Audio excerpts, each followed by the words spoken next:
गुरुभ्यो नमः। सर्वगुरुभ्यो नमः। श्री राधा कृष्णाभ्यां नमः। श्रीमते रामानुजाय नमः। लंबोदरं परमसुन्दर एकदन्तं पीताम्बरं त्रिनयनं परमं पवित्रम् उद्धाद्दिवाकर निजो निभोज्वलकान्तिकान्तं विघ्नेश्वर सकलविघ्नहरं नमामि। शरीरं सुस्वरूपं यथा वा कलत्रं यशश्चारुचित्रं धनं मेरुतुल्यं गुरुमनश्चेल्लग्नं गुरुरङ्घ्रिपद्मे ततः किं ततः किं ततः किं ततः किं नारायणं नमस्कृत्यं नरं चैव नरोत्तमं देवीं सरस्वतीं व्यासं ततो जयमुदीरये कृष्णत्वदीयपदपङ्कजपञ्जरान्तम् अद्यैव मे विशतु मानसराजहंस प्राणप्रयाणसमये कफवातपित्ते कण्ठावरोधनविदो स्मरणं कुतस्ते बर्हापीडं नटवरवपो कर्णयो कर्णिकारं बिभ्रद्वास कनककपिशं वैजयन्तीं च माला रन्ध्रान् वेणोरधरसुदयो पूरयन् गोपवृन्दे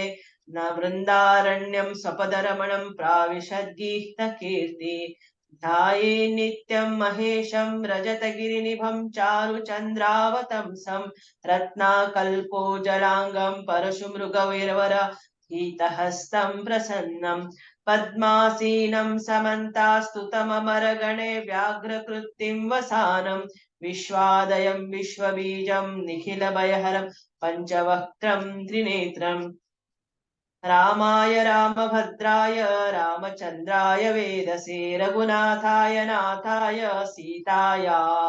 सीताया पतये नमः। भक्त भक्ति भगवंत गुरु चतुर नाम वपुये इनके पद वंदन ही नासत विघ्न हनि।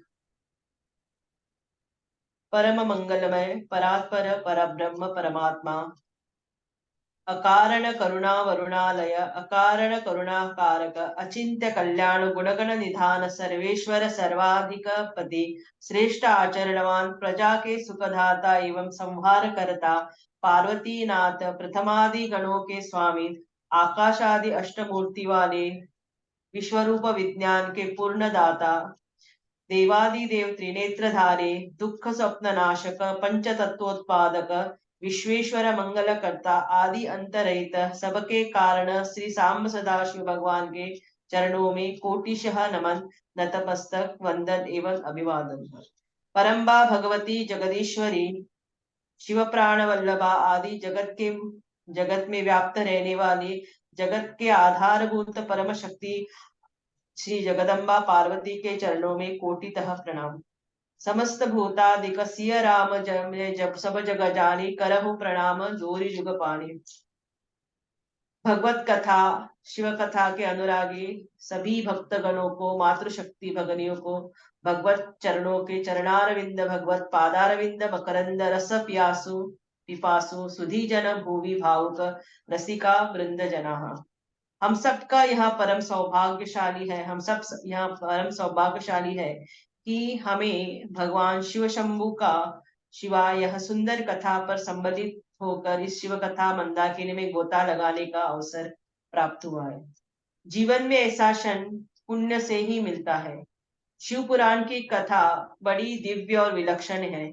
इस कथा का अनुसंधान करने से पहले हम अनुसंधान कर 12 आदित्य अपना अपना कार्य करते हैं। कथा में प्रवेश करने से पहले अपने मुखारविंद को भगवान से वाणी को तृप्त करने के लिए एक छोटा सा भजन करती हूँ। शंकरा चंद्रशेखरा गंगाधरा सुमनोहरा पाहि मां परमेश्वरा मृत्युंजय विश्वेश्वरा नीलकंठ भालनेत्र भस्म भूषित सुंदरा पाहि मां करुणाकरा गिरिजेश ओंकारेश्वरा तांडव प्रिय जय नटेश विश्वनाथ महेश्वरा पाहि मां भयंकरा आव्याघ्र चरमांबरधरा शंकरा चंद्रशेखरा गंगाधरा सुमनोहरा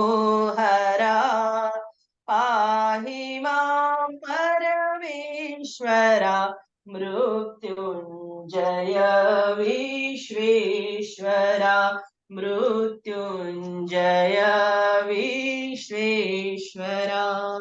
ओम हर नमः पार्वती पतये हर हर महादेव। महात्मा की चंचुला की कथा पर मैं विचार विमर्श कर रही हूँ। चंचुला ने जब बड़ी प्रेम पूर्वक भगवान देवी की स्तुति की तो देवी प्रसन्न हो गई और चंचुला से कहने लगी किम याचसे वरम ब्रूहि नादये विद्यते तव मां। तुम्हारे लिए मुझे कोई भी अधेय नहीं है। चंचुला बोली, हे देवी, मेरे पति बिंदु इस समय पर कहाँ है और उसकी गति कैसी हुई है।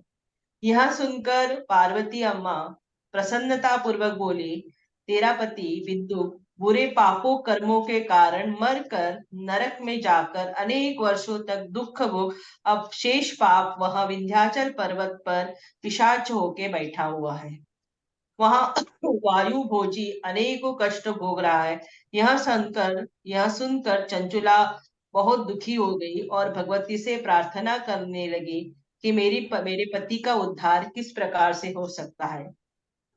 तब देवी ने कहा, चंचुला, यदि तुम्हारा पति शिव पुराण की कथा सुने तो उसकी अवश्य ही सदगति को प्राप्त हो जाएगा। गौरी की इस वचन को सुनकर चंचुला ने बारंबार माता को प्रणाम करने लगी। देवी पार्वती ने शिव कीर्ति गायन करने वाले तंबूर गंधर्व को बिंदु के कल्याणार्थ विंध्याचल पर्वत को भेजा। यह तंबूर और चंचुला विमान पर चढ़कर विंध्याचल पर्वत पर पहुंचे। वहां उन्होंने विशाल शरीरधारी पिशाच को देखा। उस भयंकर पिशाच को महाबली तंबूर ने बलपूर्वक पकड़कर पाशों से बांध दिया।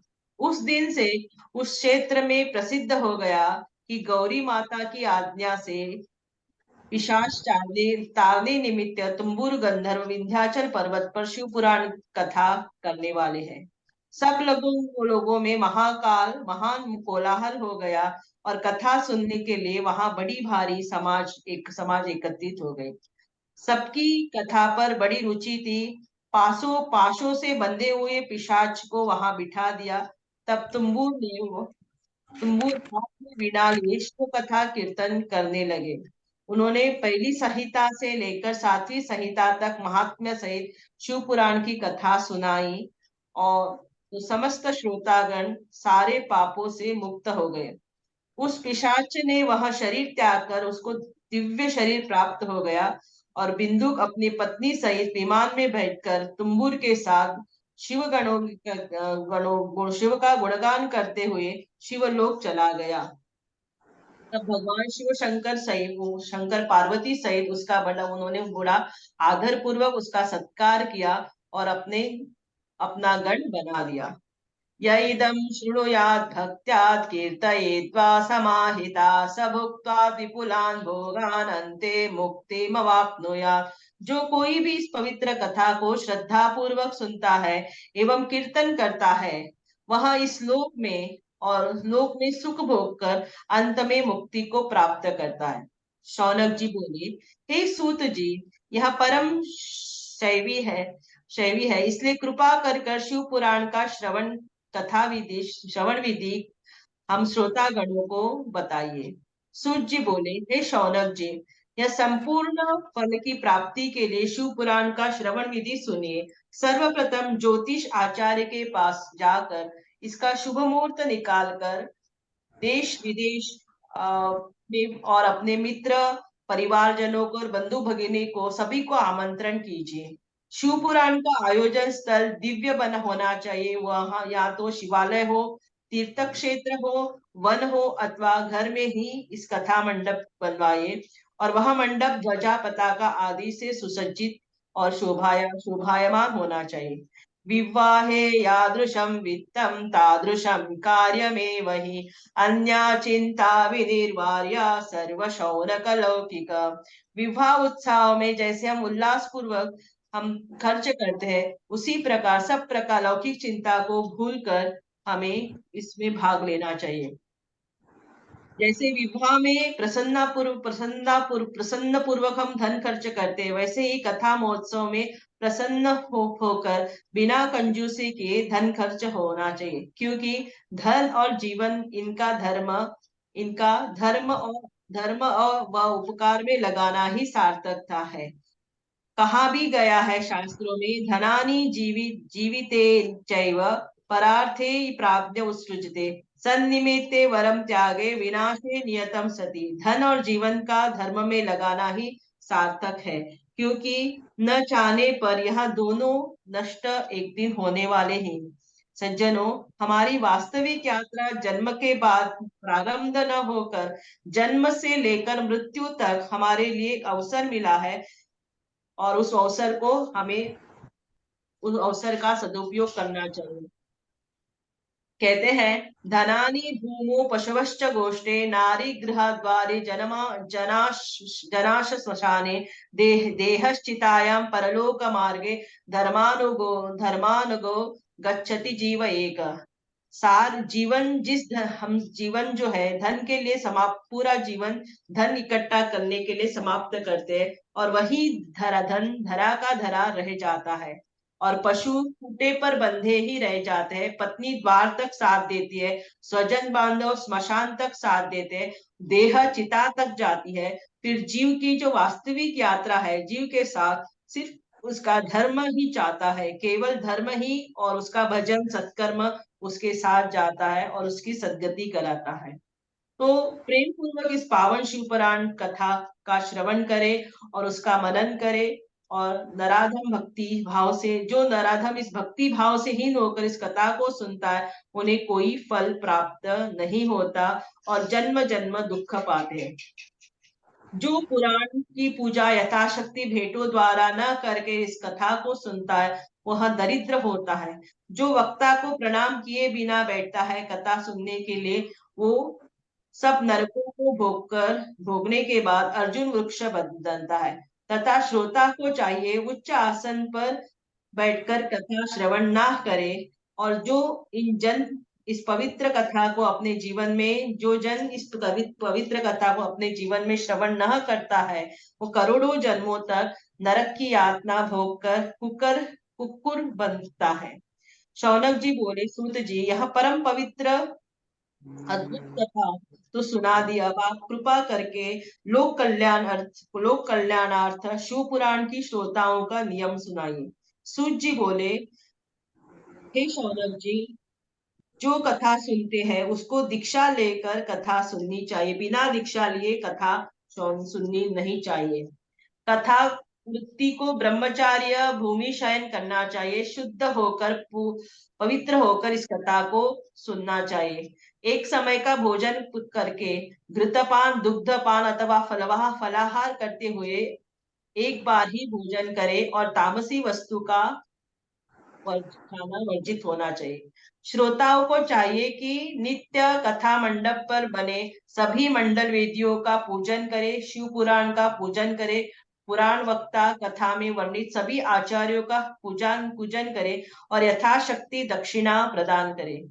अगर शिव कथा पूर्ण होने पर भी अगर वो विरक्त है, गीता पाठ करे, और श्रोता अगर गृहस्थी है तो शुद्ध हवि के द्वारा हवन करे और यथाशक्ति ब्राह्मण भोजन कराए और शिव पुराण में सब पुराणों में शिरोमणि है।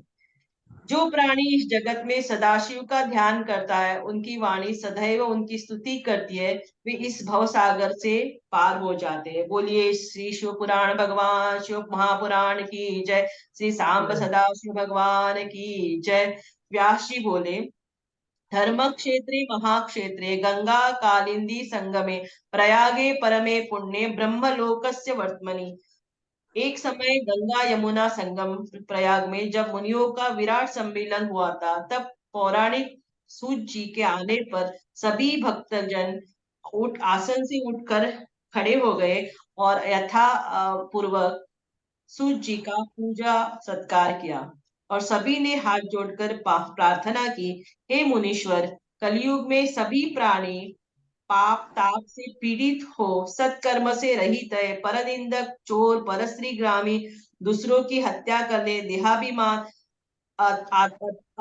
अज्ञान, आत्मज्ञान से रहित नास्तिक, माता पिता के द्वेषी, स्त्रियों के दास हो जाएंगे। चारों वर्णों के लोग अपना धर्म भूल जाएंगे, पथभ्रष्ट पदभ्रष्ट हो जाएंगे। इस प्रकार में स्त्रियां भी धर्म का नाश, स्त्रियों में भी धर्म का नाश हो जाएगा और तमोगुण की वृद्धि हो जाएगी, पति उन्मुख हो जाएंगे, भक्ति से रहित हो जाएंगे। हे सूत जी, एतेषां नष्ट बुद्धिनां स्वधर्म त्यागशीलनाम शीलिनाम परलोके पिहलोके कथम सूत गतिर्भवेत्। इस प्रकार जिनकी बुद्धि नष्ट हो गई और जिन्होंने अपने धर्म का परित्याग कर दिया है, ऐसे लोगों को इस लोक और परलोक में उत्तम गति कैसे प्राप्त होती हो जाएगी। व्यास जी बोले, सूत जी, भगवान शंकर का स्मरण किया और मुनियों को कहने लगे, साधु पृष्ठम साधो वस्त्रे लोके हितकारकम गुरुम स्मृत्वा भवेन् भवेत् स्नेहात् वक्षेत शृणुयात् तारतः। हे मुनियो, यहाँ आपने त्रिलोक के हित के लिए सर्वोत्तम बहुत सुंदर प्रश्न किया है। मैं गुरुदेव व्यास जी का स्मरण करके आप लोगों से स्नेहवश इस विषय का वर्णन करूंगा, आप लोग आदर पूर्वक सुनिए। तदपि जथा श्रुति जसमति मोरी कहूँ देखी प्रीति अति तोरी। सबसे उत्तम है वह शिव महापुराण की पावन कथा जो वेदांत का सार सर्वस्व है। वेदांत सार सर्वस्वम पुराणम चैवमुत्तमम सर्वगोधोरकरम परत्र परमार्थदम। यहाँ पावन शिव कथा वक्ता, श्रोता एवं समस्त पाप राशियों को भस्म करने वाली है। वेद व्यास ने कहा, पुराण का महत्व, यहाँ वेद व्यास के कहे इस पुराण का महत्व बहुत है। इसके कीर्तन श्रवण का जो फल प्राप्त होता है, उसके फल को मैं नहीं कह सकता, परंतु कुछ महात्म्य आप लोगों से कहता हूँ, ध्यान से सुनिए। यदि यह शिव पुराण का एक या आधा श्लोक कोई भी पढ़ेगा, तो पापों से छूट जाएगा और सावधानी से संपूर्ण शिव पुराण की कथा को जो सुनेगा, वो जीवन मुक्त हो जाएगा। जो इसके कहे अनुसार आचरण करेगा, वो निस्संदेह एक अश्वमेध के यह समान फल पाएगा। तावत् कलिमहो मोहात् पाता संचरिष्यन्ति निर्भया यावत् शिवपुराणं हि नोदिष्यति जगत्योः। कलयुग के महान उत्पात अभी तक निर्भय होकर विचरेंगे, जब तक यहाँ जगत में शिव पुराण का उदय नहीं होता है। जो भैरवी की प्रतिमा के सामने 3 बार पाठ करता है, उसके सभी मनोरथ सिद्ध होते। इस शिव पुराण में 24,000 श्लोक है, 7 संहिता है। विश्वेश्वर संहिता, रुद्र संहिता, शतरुद्र संहिता, कोटि संहिता, उमा संहिता, कैलाश संहिता, वायवी संहिता। इस सप्त संहिता से युक्त शिव पुराण को आदर पूर्वक पढ़ेंगे या सुनेंगे, वह जीवन मुक्त हो जाएगा। राधे राधे आचार्य।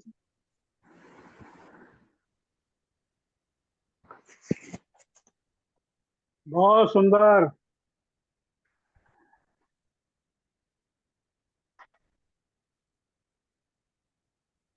हाँ जी, राधे राधे जी।